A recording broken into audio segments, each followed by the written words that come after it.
How are you doing, guys? It's ZDEyE here. So today I wanted to share my review for God of War Ragnarok Valhalla. Now, unfortunately, I didn't get a chance to play this on day one since I was quite busy and everything, but now finally that I finished it, also got all the trophies. I'll actually have a video about all the trophies and stuff like that coming out tomorrow. And today I wanted to just share and give my thoughts regarding of this free DLC. Now, this is straight up. First of all, a big good thing regarding it, the best pro I can definitely give, that this is a free DLC. It genuinely was a surprise how grand, if that's the word, that this actually ended up being. And I'm very much like, oh my goodness, this is incredible. And I loved it, every moment of it. Now, sure, there are some issues. I'm definitely gonna have to mention them. First of all, there could be some repetitiveness in terms of the repeated arenas, but I can't really give that a much of an issue due to that this is a roguelite system. So it makes sense to have some repeatable arenas. But nevertheless, there were some repeatable arenas, and you still will be getting to the certain point that you will always revisit and always encounter all the time when you're going through these, going through again and again and again and trying to complete, right, this like roguelite system. So still going to be some areas that are going to be extremely familiar, and yes, they can become quite repetitive as well. And also, if you're playing this game on a hard difficulty, this is actually not a positive, I gotta say, at least for me it was. If you play this game on a hard difficulty, this could be very big challenge. At the beginning of the roguelite system, like when you go into the Valhalla basically, it's not just a straight out of the get-go a very extreme difficulty, it's not. But nevertheless, I still feel like, if you play this game on the easiest difficulty, because I wanted just to go through this, I didn't really think much about it, and I put it down on the most easiest difficulty, just to experiment a little bit, and I wanted to see if I will enjoy it or not. My goodness, sure, like you're going from point A to B, it's relatively easy, right? The journey is easy, but when you're getting to the final destination, when you're encountering and you have to basically, like you're low on time, and any time when you proceed through, right, the difficulty, the encounters are going to get far tougher. All the enemies are going to be increasing their health, and they're going to be a lot more challenging as well, since they can deal more damage, and you'll have to deal more damage on them. And then you have a face-off with, well, a main boss at the very end. Well, tier basically, as if well, it's not much of a spoilers at this point, is it? Because like we've seen it multiple times. So yeah, this actually was a challenge, because even facing tier on the lowest difficulty, like it really took a lot of time to beat them. But it wasn't incredibly, like, what's the word, unfair. It really wasn't, at least not for me, but nevertheless it's still, well, some sort of challenge was present here that at least it was really well done for me. But again, even though I played it on the easier difficulty, it still had a fantastic time, and there were some challenges. So that's like, wow, that's actually incredible. And I'm kind of worried that a lot of people that are not exactly familiar with this sort of a game, or might actually have finding challenges or difficulties of playing this game, well, they may have a difficulties of actually playing this on even on the easiest difficulty. But still kind of makes me wonder, like, did they really fine-tune right the difficulty setting anyway for this Valhalla DLC?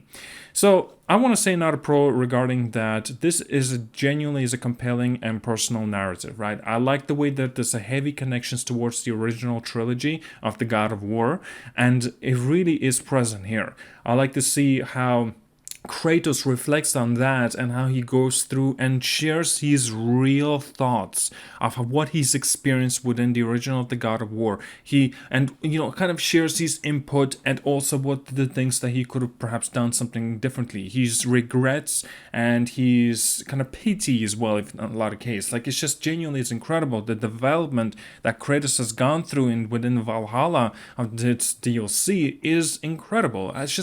It's such a nice kind of feature to see, like, how much progress that Kratos actually had, comparing this to, like, what he's been going through the original of the God of War games, and also the God of War in 2018, then God of War Ragnarok as well, and how much of, like, differences that how much he's evolved as a person. Really is incredible. I'm not sure if this can be considered as a bad thing, but there are some elements and quirks in terms of the God of War Ragnarok's combat that is present here that was also present in, well, God of War Ragnarok. This can be considered to be bad or a good thing. That's why I'm putting it something like in between. It really depends on you, how you view this. Some people say, I don't know what you're talking about, this is incredible, fantastic combat and stuff. And some others may say, well, this wasn't very well done and this hasn't been really improved upon. Like, you see, that's why I'm putting it in between the list, if that makes sense. I was really surprised by the amount of content that this free DLC also has. It really is a big surprise because I want to say that this DLC being of a free DLC and the amount of stuff that you can do here, it really is a big treat, and I really love this, that this is basically a love letter for fans. It really is. And, Sony Santa Monica has done a phenomenal job with this, for sure. They also have implemented here a great accessibility options that you can, make it as easier or more difficult for yourself as you wish. And of course, in terms of difficulties that perhaps maybe you just have some kind of disability or stuff like that, right? It's a very nice touch. This always has to be mentioned, and this is definitely a big positive for this game. Now, one thing I want to say that maybe this is a negative. I still feel that it might really depend on a person, that this is a very heavy combat focused experience, right? It can turn some players off. But the thing why due to this is a little bit of a negative that could be is because there's a lot less cutscenes that you should expect out of it. There's some disconnected storytelling that's going on with the other NPCs. Every time when you will go through, you do some side quests or the objectives, and the Valkyries, basically they are the NPCs that tell their own background story, and they kind of go by the segments, and this is like, okay, that's enough for now. Continue on with your objective and I'll tell you more and continue on more about my story, basically. I really did not like that because I get that they're trying to give you a hook to continue playing and get the reward for actually getting the achievement and seeing, what their story gonna continue on. But yeah, after when it's been done 3 to 4 times and they keep on doing this like sort of thing, I'll tell you later at this. I'll tell you a little bit more about myself in a later date and my background story and stuff like that. And I'm just like, I don't give a shit, even though the story and the segments that they're mentioning is very compelling and interesting for me. But then afterwards, I'm just like thinking, man, you already gave me blue balls basically at this point 4 times. Fuck you, I'm not doing it, that kind of thing. And so at the end, I just completely stopped. Well, it's not like I stopped interacting with them. It's just I started not giving a shit, if that makes sense. But still, I still listen through all their dialogue just because, I want to make a proper review. I'm not going to discredit them just because the way that they've actually chose to do this, obviously. But nevertheless, this was an incredible experience. I loved it. It seriously is a treat for the fans. Thank you so much to Sony Santa Monica for this incredible free DLC. Genuinely, if this DLC would have been $10, €10, my goodness, I would have, on a heartbeat, I would have purchased it. Maybe even, I would even argue to say maybe up to $20, maybe. So, nah, to be honest with you, 20 is a bit much to me from here. So yeah, it took me 11 hours to complete this story and also get a 100% trophies. Like I said, tomorrow I'll have a trophy adventure that I've got from the God of War Ragnarok Valhalla, including the PS4 and the PS5 version, and I had a fantastic time. Thank you so much for watching. Like and subscribe. See you guys all later, and yeah, have a wonderful day.